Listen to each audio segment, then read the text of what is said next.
एक और बड़ी खबर बता दें, इस वक्त एक बड़ी खबर आ रही है। बॉलीवुड एक्ट्रेस की तस्वीर दिखाकर युवकों को करते हैं गुमराह, यानी तस्वीरें दिखाई जाती हैं कि देखिए इस तरह की जन्नत होगी, ऐसी वहाँ पर दूध की नहरें होंगी, ऐसी वहाँ महिलाएं होंगी, ऐसी हूरें मिलेंगी। तालिबान की फिदाइन फैक्ट्री में बॉलीवुड एक्ट्रेस की तस्वीर, तो महिलाओं की, सुंदर महिलाओं की तस्वीरें लगाई जाती हैं। तालिबान के जन्नत रूम में कई भारतीय अभिनेत्रियों की तस्वीर भी देखने को मिली। तो देखिए तस्वीरें भी हम आपको दिखा रहे हैं जो इस जन्नत रूम में मौजूद थी, जहाँ पर जन्नत की पूरी तस्वीर बयां की गई है कि कैसा होगा जन्नत रूम। और उसके लिए इन तस्वीरों में जो इस्तेमाल किया गया उसमें बॉलीवुड की कुछ एक्ट्रेसेस की तस्वीरें भी शामिल हैं जिन्हें जन्नत रूम में दिखाया गया। भारतीय अभिनेत्रियां हैं जिनकी तस्वीर दिखाई गई। हमारे साथ जेके त्रिपाठी जी मौजूद हैं, पूर्व राजदूत हैं। त्रिपाठी जी, ये जो तस्वीरें हैं ये इस वीडियो में जो सामने आई हैं, इसे अब और जो दुर्दाना भी कह रही है कि पाकिस्तान ही दिखा रहा है दुनिया को, बता रहा है कि देखिए ऐसा है ये जन्नत रूम और ऐसे यहाँ पर फिदाइन दस्ते अफगानिस्तान में तालिबान तैयार कर रहा था। तो ये दरअसल क्या कोशिश है पाकिस्तान की, इसके जरिए क्या हासिल करना चाहता है और क्या पाकिस्तान ने जो कुछ किया वो इससे धुल जाएगा? सुमेरा, सबसे पहले तो मैं मोहतरमा दुर्दाना नज़म को मुबारकबाद देना चाहता हूँ कि ये शायद मैंने 5-6 साल में जितने पाकिस्तानी जर्नलिस्ट को सबका पढ़ा है मेरे साथ, मैंने पाया कि ये उनमें सबसे ज़्यादा बैलेंस्ड हैं और इन्होंने बड़े साफ गोई से स्वीकार किया है, ये मंजूर किया है कि अब पाकिस्तान में ऐसी चीज़ें होती रही हैं और ये भी मंजूर किया है कि कबायली इलाकों में होती रही हैं। तो अब इससे साफ ही जाहिर हो जाता है कि पाकिस्तान कहाँ तक जा चुका है। और सिर्फ नॉर्थ वजीरिस्तान की ही बात नहीं है, जैसे कि लेफ्टिनेंट जनरल अस्थाना ने कहा, और भी जगह हैं।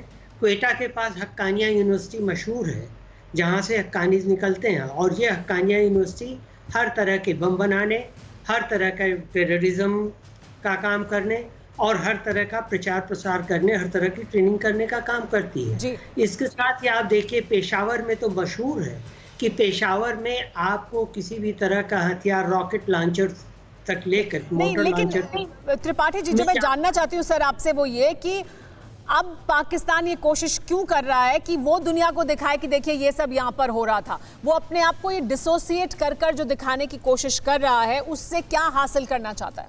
नहीं, अब तो वो शायद ये करना चाह रहे हैं इमरान खान, जैसे पहले भी उन्होंने एक बार कहा था कि 2500 या 25,000 आतंकी हमारे यहाँ पल रहे थे। तो अब वही वो करना चाह रहे हैं, देखिए हमारे यहाँ ये हो रहा था, अब हम क्या कर रहे हैं, अब हम इनको शरण नहीं दे रहे हैं या हम इन पे नकेल लगा रहे हैं। लेकिन इस दिखावे से कोई फर्क नहीं पड़ता, क्योंकि अभी भी ISI के चीफ वहाँ मौजूद हैं काबुल में।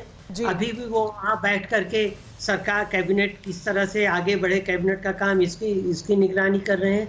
तो अभी भी वहाँ से लोग आ रहे हैं और पाकिस्तान में प्रशिक्षण ले रहे हैं, ट्रेनिंग ले रहे हैं। तो पाकिस्तान की ये तो पोल खुल गई है। और ये बड़ी अनफॉर्चुनेट बात है कि एक ऐसा मुल्क जिसको आज़ादी हमारे साथ ही मिली, आज ऐसे मुहाने पे खड़ा है जहाँ से सिर्फ तो भले ही वो दुनिया को दिखाने की कोशिश करें, लेकिन पोल खुल चुकी है क्योंकि दुनिया को सब दिख रहा है, समझ आ रहा है कि दरअसल हो क्या रहा था और अभी भी वही हो रहा है। सुमित चौधरी भी हमारे साथ मौजूद है। सुमित, आप भी गए अफगानिस्तान, आपने भी बहुत कुछ वहां पर जमीन पर देखा। ये जिस तरह का फिदाइन सेंटर है जिसकी तस्वीरें पहली बार हम देख रहे हैं और बाकायदा बयान के साथ देख रहे हैं कि देखिए ये जन्नत रूम भी बनाया गया है, यहाँ पर ब्रेन वॉश किया जाता है, क्या बयान करता है ये कि इस तरह के और कितने फिदाइन सेंटर हैं? क्योंकि ये एक सेंटर है जिसकी तस्वीरें देखी हैं, लेकिन कितने इस तरह के फिदाइन सेंटर हैं और क्या वो अभी भी फंक्शनल रहेंगे? तालिबान क्या अभी भी ऐसा ही करता रहेगा? देखिए सुमेरा, आपको याद होगा कि 2001 में जब अमेरिका अफगानिस्तान में घुसा तो तालिबान को पीछे खदेड़ने का काम किया, उनको मारने का जो ऑपरेशन शुरू है, उसी दौरान नॉर्थ वजीरिस्तान के इलाकों के अंदर तालिबानी और अलकायदा का गठजोड़ जो था वो पाकिस्तान और अफगानिस्तान के बॉर्डर एरियाज़ के अंदर कंसोलिडेट हो गया।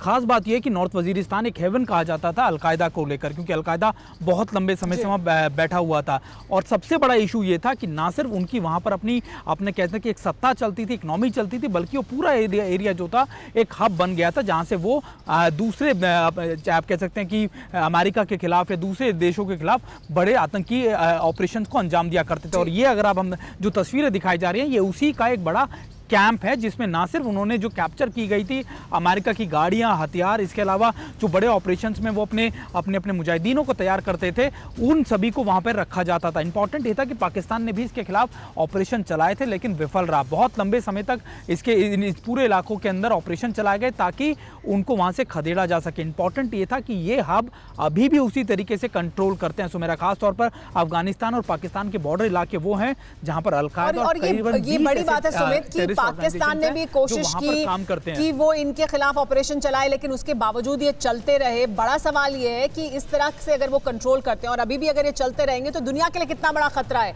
इस तरह की फैक्ट्री होना जहां पर आप फिदाइन दस्ते तैयार करें।